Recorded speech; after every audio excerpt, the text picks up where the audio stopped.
नमस्कार मित्रों, मेरे प्रयास को पसंद करने के लिए आप सभी का बहुत बहुत धन्यवाद। मित्रों, अगर आपने अभी तक हमारे चैनल को सब्सक्राइब नहीं किया है तो कर लें ताकि हमारा वीडियो सबसे पहले आपको मिल सके। मित्रों, आज हम समझेंगे कि सेशन कोर्ट के समक्ष आपराधिक मामलों के विचारण से संबंधित विधिक प्रक्रिया को यानी उसकी स्टेजेस क्या है, यानी कैसे उसका विचारण होता है, जिसमें पुलिस रिपोर्ट पर आधारित मामले यानी जिसमें विवेचना होने के बाद में पुलिस रिपोर्ट फाइल करती है, जिसे चार्जशीट भी कहते हैं, और परिवाद जो सेशन कोर्ट के समक्ष जाएंगे कमिट होने के बाद में उनके विचारण की प्रक्रिया क्या है। तो इसके लिए मित्रों हमें समझना पड़ेगा दंड प्रक्रिया संहिता 1973 के प्रावधानों को, जिसकी धारा 190 के तहत मजिस्ट्रेट जो है वो मामले का संज्ञान लेता है पुलिस रिपोर्ट पर, परिवाद पर या स्वयं पर। संज्ञान लेने के बाद में यदि मामला परिवाद का है तो 200 के तहत, धारा 200 के तहत वो परीक्षा करता है परिवादी की, और फिर उसके बाद में दोनों मामले में चाहे परिवाद हो और चाहे पुलिस रिपोर्ट पर मामला हो यानी चार्जशीट पर हो, धारा 204 के तहत अभियुक्त को सम्मन जारी करता है यानी आदेशिका जारी करेगा कि अभियुक्त जरिए सम्मन या जैसा भी समझे वो वारंट भी कर सकता है, उसके तहत न्यायालय के समक्ष हाजिर हो। जब वो हाजिर हो जाता है या जमानत करा लेता है, जमानत या तो ड्यूरिंग इन्वेस्टिगेशन या फिर ये प्रक्रिया होने के बाद में भी वो करा सकता है, यानी जब वो हाजिर हो जाता है न्यायालय के समक्ष में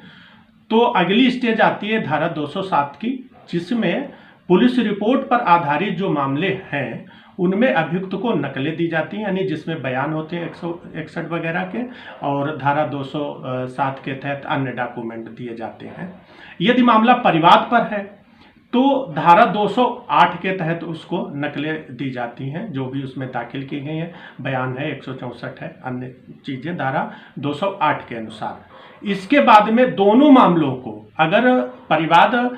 के अपराध, परिवाद में वर्णित अपराध ऐसे हैं कि जो सेशन कोर्ट द्वारा ट्रायल जिनका हो तो 209 के तहत, और यदि पुलिस रिपोर्ट पर संस्थित मामला है तो वो भी 209 के तहत सेशन कोर्ट के समक्ष कमिट किए जाएंगे। उसके बाद में धारा 225 के अनुसार सेशन कोर्ट में कार्रवाई प्रारंभ होगी, यानी विचारण का संचालन लोक अभियोजक द्वारा किया जाएगा धारा 225 के तहत। इसके बाद में धारा 226 के तहत अभियोजन के मामले का कथन का प्रारंभ जो लोक अभियोजक द्वारा किया जाएगा कि मामला ये है और किस साक्ष्य द्वारा वो अभियुक्त के विरुद्ध अपराध को साबित करना चाहता है। अब धारा 227 में डिस्चार्ज एप्लीकेशन फाइल होती है, यानी कोर्ट को पावर है कि वो डिस्चार्ज कर दे अभियुक्त को, यदि मामले के अभिलेख और उसके साथ दी गई दस्तावेजों पर विचार कर लेने पर और इस निमित्त अभियुक्त और अभियोजन के निवेदन की सुनवाई कर लेने के पश्चात न्यायाधीश या समझता है कि अभियुक्त के विरुद्ध कार्रवाई करने के लिए पर्याप्त आधार नहीं है तो वह अभियुक्त को उन्मोचित कर देगा और ऐसा करने के अपने कारणों को लेखबद्ध करेगा। अब यदि वो उन्मोचित नहीं किया जाता है तो धारा 228 के तहत जो है उसके ऊपर आरोप विरचित किया जाएगा, यानी चार्ज फ्रेम किए जाएंगे, जो इसके पिछले अध्याय में कि कैसे चार्ज फ्रेम किए जाते हैं, यानी धारा 211 से स्टार्ट है। जो चार्ज फ्रेम होने के बाद में धारा 29 की प्रक्रिया होती है कि यदि अभियुक्त दोषी होने का अभिवचन करता है तो न्यायाधीश उस अभिभाग को लेखबद्ध करेगा और उसके आधार पर उसे स्वविवेकानुसार दोषित कर सकता है। अब यदि वो दोषित नहीं किया जाता है तो धारा 230 के तहत अभियोजन साक्ष्य के लिए तारीख लगाई जाती है, यानी जो गवाही है वो प्रारंभ हो जाती है। उसके यदि अभियुक्त अभिवचन करने से इनकार करता है या अभिवचन नहीं करता है या विचारण किए जाने का दावा करता है या धारा 229 के अधीन सिद्ध दोष नहीं किया जाता तो न्यायाधीश साक्षियों की परीक्षा करने के लिए तारीख नियत करेगा और अभियोजन के आवेदन पर किसी साक्षी को हाजिर होने या कोई दस्तावेज या अन्य चीज पेश करने को विवश करने के लिए कोई आदेशिका जारी कर सकता है। ये धारा 230 के अनुसार है।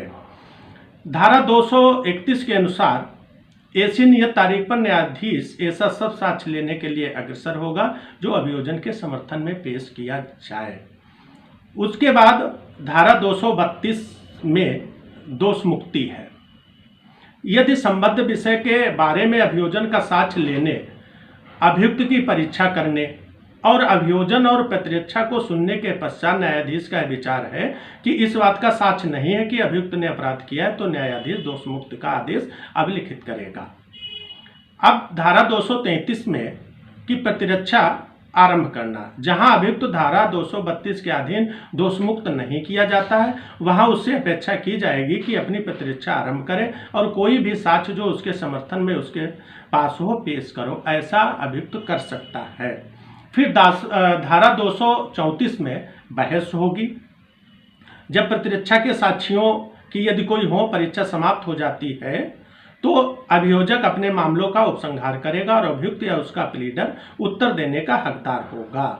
परंतु जहां अभियुक्त या उसका प्लीडर कोई विधि प्रश्न उठाता है, वहां अभियोजन न्यायाधीश की अनुज्ञा से ऐसे विधि प्रश्नों पर अपना निवेदन कर सकता है। इसके बाद में धारा 235 में जो भी साक्ष्य आया है उसके अनुसार दोष मुक्ति या दोष सिद्धि का निर्णय सुनाया जाएगा।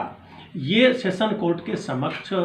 विचारण की स्टेजेस हैं। ये दोनों मामलों पर लागू होती हैं, चाहे मामला परिवाद पर हो या मामला पुलिस रिपोर्ट पर संस्थित, यानी जो विवेचना होने के बाद में पुलिस धारा 173 के तहत फाइल करती है रिपोर्ट, उसके अनुसार हो। मित्रों, इस प्रकार आज हमने समझा कि सेशन कोर्ट के समक्ष आपराधिक मामलों के विचारण की स्टेजेस क्या हैं। मित्रों, आज के लिए इतना ही। वीडियो देखने के लिए जो कीमती समय आपने दिया उसके लिए आपका बहुत बहुत